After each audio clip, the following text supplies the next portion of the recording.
welcome to Life Matters. I'm your host, Brendan O'Connell. Is post-abortion grief and emotional and psychological trauma of having an abortion really real? And is abortion a tragic event? Does it leave lifelong scars on post-abortive women and men's lives? Over the past 40 years, we as an American society have been told not to discuss it. Why is that? And if we do discuss the past abortion, are we opening up past wounds that really don't need to be discussed? Are both women and men suffering in silence? If so, does suffering in silence manifest itself in ways in which we relate to lovers, spouses, families, and friends? And why do pro-abortion feminists try to deny the existence of the aftermath of abortion? We'll ask today's guest, who deals with and counsels on these very issues. She's even co-authored a book with Dr. David Reardon called Forbidden Grief, The Unspoken Pain of Abortion. Our guest is the founder and executive director of Rachael's Vineyard, the largest post-abortion ministry in the world. Her healing programs offer a unique sensory-based treatment which integrates emotional, psychological, and spiritual dimensions. She received her master's degree and PhD in counseling psychology from Immaculata University. She is nationally certified psychologist, a certified diplomat of the American Psychotherapy Association, a licensed professional counselor, and a board-certified clinical psychotherapist. Moreover, she's happily married to the handsome Kevin Burke and the proud mother of 5 children. Well, welcome, Dr. Theresa Burke. It's great to be with you, Brendan. Dr. Burke, what are the pressures or coercion that women face when considering an abortion? Well, there's so many because our lives as women are very complex, and having a baby demands a lot of changes in your lifestyle and perhaps your career and your job and your education and in your relationship. And when the announcement of being pregnant is not met with joy and wonder and awe, a lot of women feel that they don't want the man to resent them. They don't sometimes want their lives to change. And I always say it takes 9 months to have a baby because that's just about how long it takes to make all the adjustments in your mind to accept and love and prepare for a new little life, which is brings so much joy. But, at that time of surprise and maybe shock, and perhaps it was unattended, abortion is often held out there as a solution that's going to turn back the hands of time and make it as if it never happened. And that's clearly not the way that women emotionally experience, and even making the decision to have an abortion is the most difficult decision that any woman would make in her life, and even pro-choice advocates would tell us that. Mm-hmm. So usually there's abandonment by the partner, there's financial issues to consider, sometimes there's homelessness, she might be in a violent relationship, and the number one cause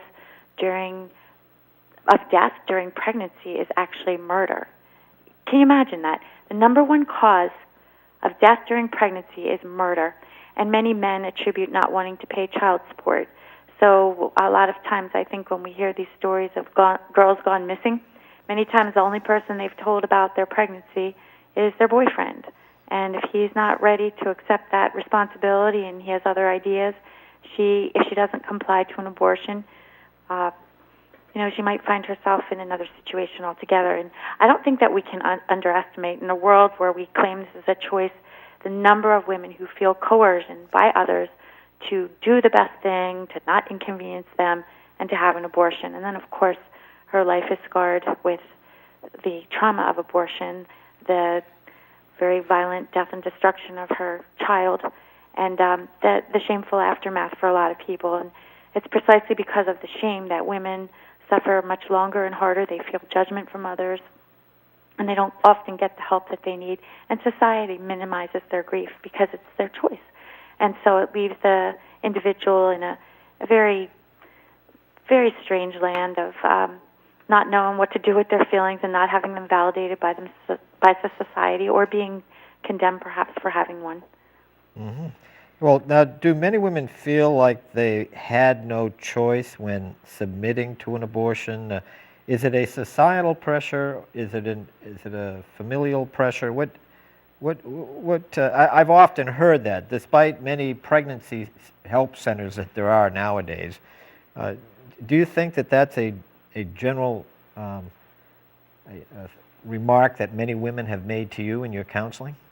Well, sure. I think that abortion in itself is an act of complete and utter desperation. And many women do take that choice because they feel like there is no other option.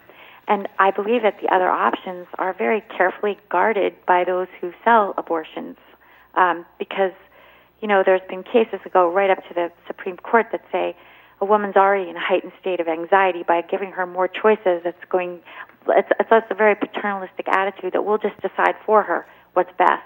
And, even when abortion becomes a form of health care with disregard to all its detrimental consequences, when people are feeling bad afterwards, or they are feeling, the normal grief that would come from such a profound decision and its impact, the ways that grief plays itself out are just can become very complicated because there isn't the validation. But most women they do feel pressure from others, and that puts them at risk immediately for post-abortion trauma and problems afterwards. Mm-hmm. Now, after an abortion, do most girls or women feel they have no one to turn to discuss their feelings of grief and trauma? In other words, they're, I guess, suffering in silence? I think that is the case because most women make the choice. A lot of people are helping them make the choice, pressuring to make the choice.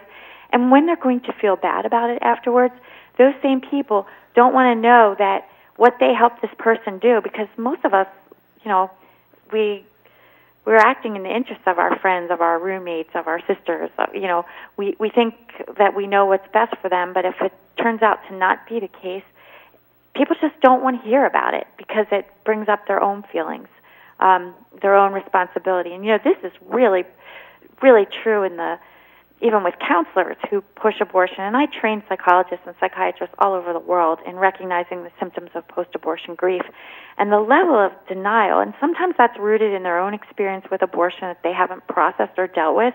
And so someone else that's going to feel bad, it's like they want to keep the lid on that for their own personal reasons. And that's across the board, society-wise.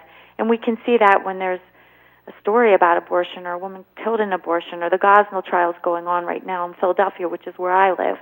The news media blackout on how these women were maimed and injured, and just the filth of that clinic and the violations against medicine even.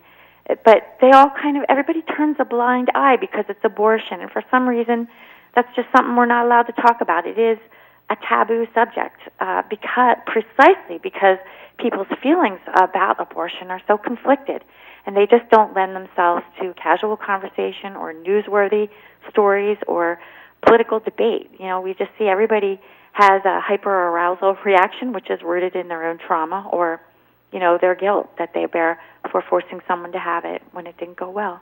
Mm-hmm.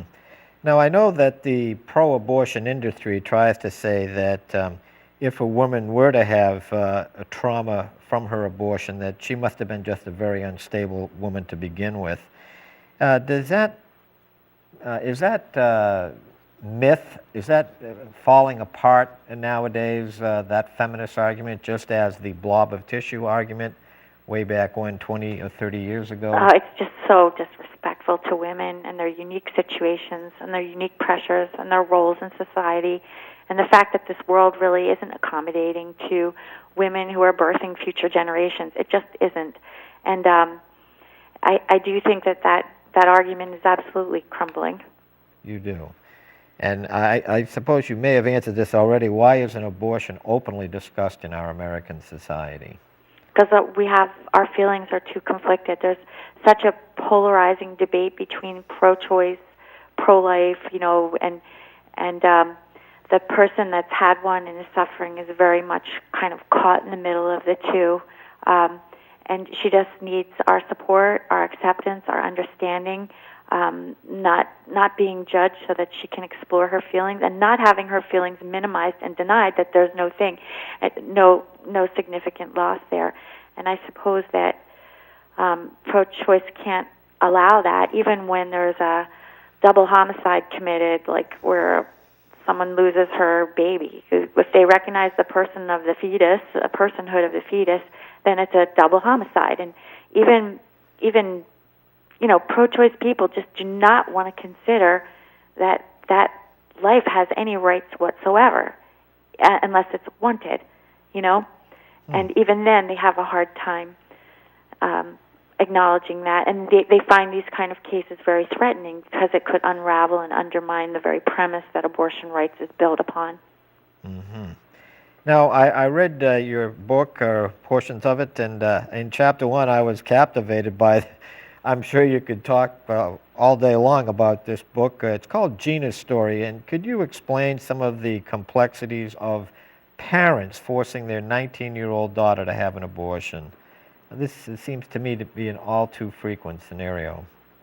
Well, I have 5 children and I have 2 daughters, and I think that any parent wants the very best for their child, and we sort of have dreams about who they're supposed to become and how smart and gifted they are and where they're going to go in this world. And when somebody's daughter comes home pregnant and perhaps they're not they don't like the boy that she's with, they think he's a loser, they may persuade her in a very big or small way that she has to do the best thing. And the chapter that you're referring to, Gina's Story, was about a father who saw his daughter's life spiral out of control, and he called me one day and he wanted me to help his daughter because she wouldn't listen to him anymore. And in the story, it's just him struggling to acknowledge her grief, and she was so depressed afterwards, feeling everything triggered her memories about her lost child, and her life was falling apart, and she was making some real horrible choices, as many women do, as a way to punish themselves or a way to, just act out their grief. This is where all addictions come, don't they? From when you can't deal with something, and so you numb and you act out. And she was engaged in that, and the parents were really worried. So it was just a story about how I helped them to acknowledge her grief, listen to her, and validate her motherhood, because what they wanted to do was just see her as this little girl that they could control and manipulate. And in doing so, they really, really damaged her and destroyed their relationship with her until there was healing. And this isn't uncommon. A lot of people's kids, after an abortion, they don't even know sometimes their child had an abortion. It might be the other way around. They didn't force it, but there's this spiraling out of control, these desperate behaviors, and a lot of grief and a lot of shame and a lot of guilt. And when there isn't that support, it just gets worse. And this is why we need programs like Rachael's Vineyard and Healing After Abortion to end these destructive cycles, to restore families from the alienation, because you separate a child from their own child, it's going to bring up conflicts that you might have with your own mom and dad naturally. And Gina's story delves very deeply into the psychodynamics of that relationship. I see. Now, in Chapter 2, you explain Patty's story, where a post-abortive woman struggles in silence by hiding the truth. What anguish did she experience, and had she bought the myth that abortion is just a simple procedure? Well, I think a lot of people do, because that's how it's marketed. It's considered to be just like a tooth removal. And so when people are haunted by unexpected, they're not feelings after abortion, they're not prepared for that. They're not given information about how they might feel. They might be given physical information about, bleeding or, whatever they're supposed to do in the aftercare. But the reality of post-abortion trauma, which is real, it's been documented all over the world. There's been literature reviews done and all sorts of details that follow a woman beyond the 2 weeks that most abortion clinics will follow her up. And just the levels of the rates of suicide, of depression, of anxiety, of eating disorders, these are all things that are connected to that, and they develop over time. And this is an anguish of being isolated in that pain of not having information given that this is what to look for. And what you had asked about earlier, that the feminists or even abortion proponents would say, well, that woman had problems before. And there absolutely is a link between previous histories of sexual abuse in childhood, which we know is epidemic. You just look at the statistics on pornography addiction and sexual addiction, and we know that there's lots of children being exploited at every level, and it's 1 in 4 girls, and I believe the statistics are much higher, and these same girls are the ones that find themselves in traumatic reenactment abortion procedures on tables years later, in crisis pregnancies, in promiscuous relationships, because the dignity of their sexuality has already been violated. And this is just a way that they re-experience more shame and more secrets. So for any feminists, for any proponents of abortion to be denying this connection and then blaming the victim, instead of seeing her as the fragile, vulnerable person she is, at risk for trauma after going through another degrading experience that violates a very fundamental core sanctuary in herself, the gift of her sexuality. This is where we need to screen for those who are at risk, psychological risk, and we know what those predictors are, and yet that screening is never done in clinics or hospitals or even with counselors who are advising abortion, or family members who don't know what the risk factors are. Mm-hmm. About 3 or 4 years ago, they had the American Psychological Association had their annual conference here one summer, and they came out with a pre-conference thing saying that abortion has no effect or minimal effect on women's emotional, psychological health. Do you disagree with that statement? Oh, I profoundly disagree with it, and it was a completely ridiculous statement to make. And they said that with the first pregnancy, and how many of these women go on, we know that the pattern of repeat abortions is huge. So they're not looking at this pattern of high rate of multiple abortions as a symptom of traumatic reenactment, and they're saying that what they said in that statement was that women had the same risk as somebody having, a baby, and it was such a flawed argument, and there was so many researchers trying to give their point in this whole discussion, and they were all dismissed. All that research was dismissed because they wanted to come out, and that was that report came out right before the elections, so that anybody who had qualms about the detrimental or psychological impact of abortion could say, "Oh, it's all safe. We've proved it. The APA has spoken at last." So it was really a political statement with a political agenda, and it really wasn't in the interest of all those suffering and the diagnostic and statistical manual that is supposed to be able to look at what risk factors are and when someone's having the symptoms after abortion to get them the help they need so they don't end up being one of the sad statistics of suicide and addiction and all the other problems that happen. One thing I was wondering, is anger the most typical emotion in the post-abortive woman, knowing that she had been duped or pressured into having the abortion? Well, there can be a lot of anger. It's who it's directed toward. In many cases, it's directed toward themselves. How could I have been so stupid? A lot of women blame themselves, and later when they're pregnant with a wanted child and they say information on fetal development, when they remember their counselor just putting a dot on a piece of paper and saying that's what your baby looks like now. So when they see their first ultrasound, when they're learning about development later, maybe they're infertile later, desperately wanting a child. These are the things that can be like an acid drip when there's been this loss. They would have given their right arm to have that baby back in their life.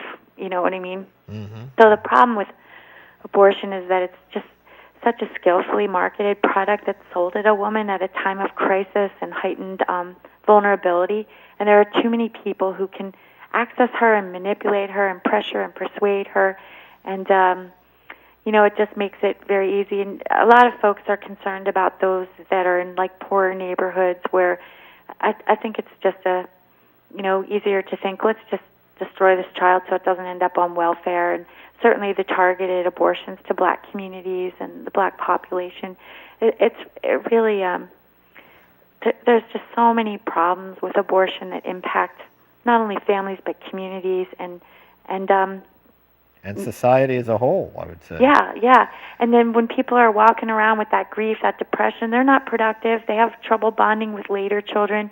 There's an expression that says childless by choice.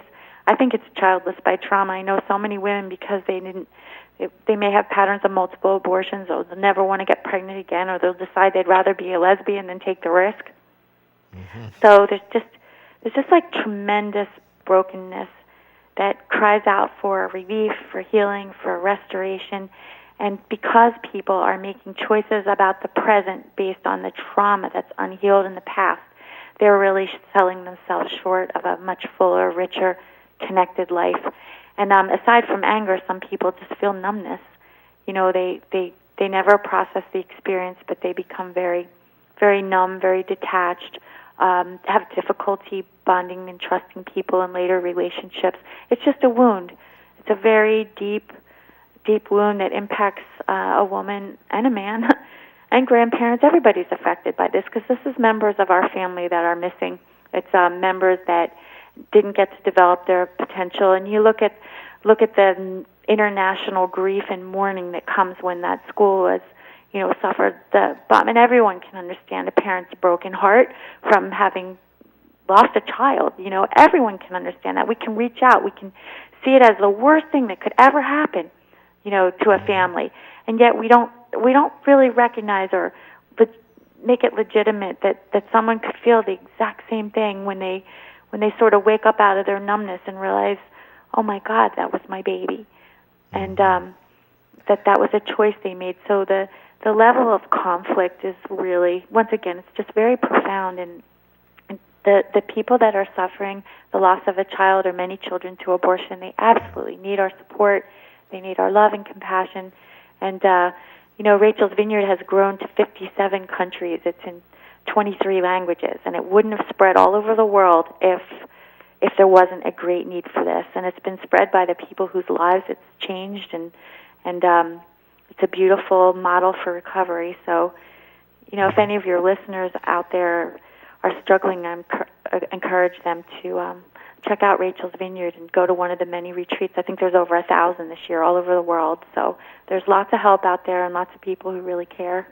I see. Now, we're getting towards the end of our show, and I wanted to ask you, we have on the table here a copy of your book, and I'd like to get that up on the screen, Forbidden Grief. How did you come up with that title, Forbidden Grief, The Unspoken Pain of Abortion? Well, 2 reasons. How long do I have to tell?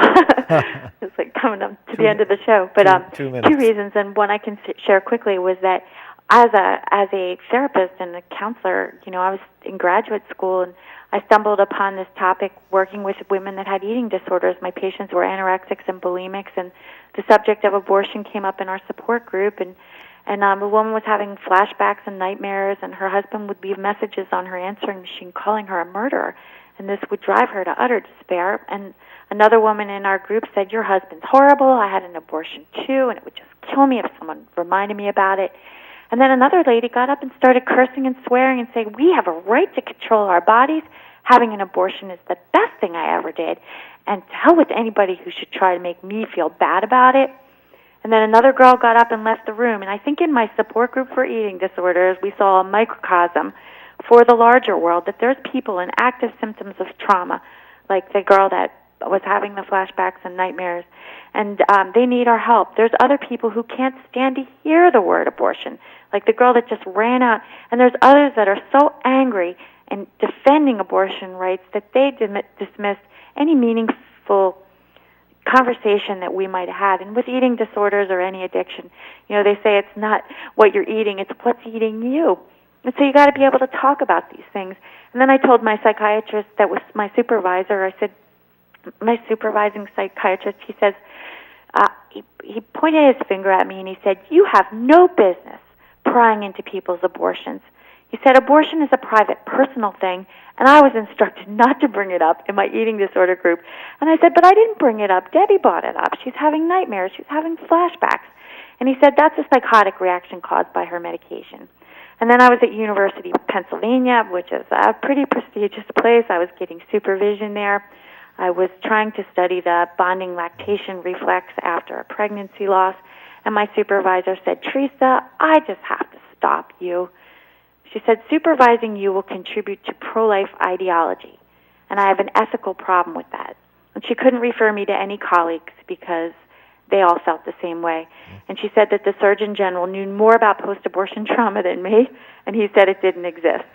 And you know, that was the day I decided to write Forbidden Grief, because I could not believe that someone grieved. I thought, I'm strong, I'll get over this. But all these patients that came to them, struggling perhaps with a past abortion, maybe having the anxiety and the depression that would bring you to a psychologist in the first place, or an Theresa, eating disorder. How can folks find out more about, do you have a website that they can Yes, we do. You can go to rachelsvineyard.org. It's www.rachelsvineyard.org. All our retreats are listed on there. Lots of information about how to order my book, Forbidden Grief, and other books that we've written. And the other thing is we have a hotline. If you don't have access to an internet, you can find some help, a support group retreat near you for a weekend. It's 877-HOPE-4, the number 4-ME, 1-877-HOPE-4-ME. Well, thank you so much. We hope you found today's show, Forbidden Grief, The Unspoken Pain of Abortion, to be unique, informative, content-rich, truthful, and thought-provoking. Thanks for watching. I'm Brendan O'Connell, your friend for life.